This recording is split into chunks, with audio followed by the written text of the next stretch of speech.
Hi mga ka-sunshine, this is me, Alison. And naglalakad na nga po pala kami dyan at papunta na po kaming withdrawhan. And ayan nga guys, sinintay ko po matapos si mama and fast forward nga po pala tapos na po si mama. And ayan guys, naglalakad na po kami papuntang 7-Eleven kasi po challenge po ako ni mama na 100 pesos challenge. Ayan guys, excited na nga po pala ako yung papasok na po kami. And guys, yung binili ko nga po pala sprinkles kasi po 57 lang po siya. Tapos po yung Dutch milk. Ayan guys, naguguluhan pa po ako dyan paano kukunin ko. And nakita ko po yung Dutch milk 26 lang po. Kaya po, pinili ko na po yon. And may 16 po na sukle. Kaya po, pinabili ko na po yun ng lollipop, chupa chups. Yung tumutunog po, ayun po yung pinili ko. Yan siya guys, magbabayad na po kami. Yan guys. Ako nga po pala pinag-video dyan ni mama kasi po, pipindot-pindot daw po muna siya. Magpapalaman po siya ng GCash. And ayan guys, naghahanap pa po ako kung ano po yung gusto ko. Ayan po yung naghahanap ako kung ano po yung ipapalit ko or bibilin ko po sa 16 pesos na sukle. And di pa nga po pala kami nagbabayad niyan.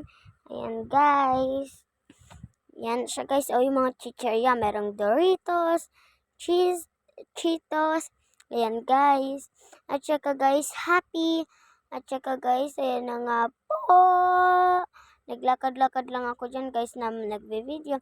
Tapos may hinahanap po akong 16 pesos. Ayan guys, hanap-hanap po ako. Gusto ko nga po sana yung malaking sprinkles kasi po mahal.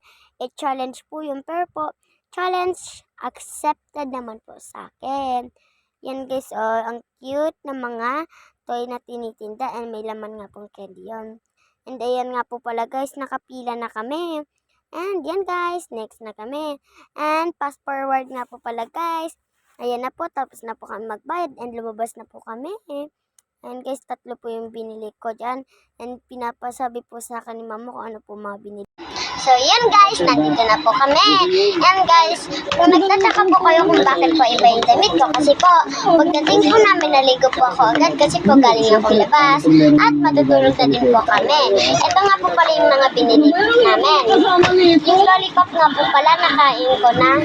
Ito siya guys, sprinkles. Hindi ko pa po talaga nalalabas yan. At ito pong Dutch milk. And ito po yung mga natira na lang. Ito po, lahat po ng lollipop ka. Yun lang guys, see you in next video.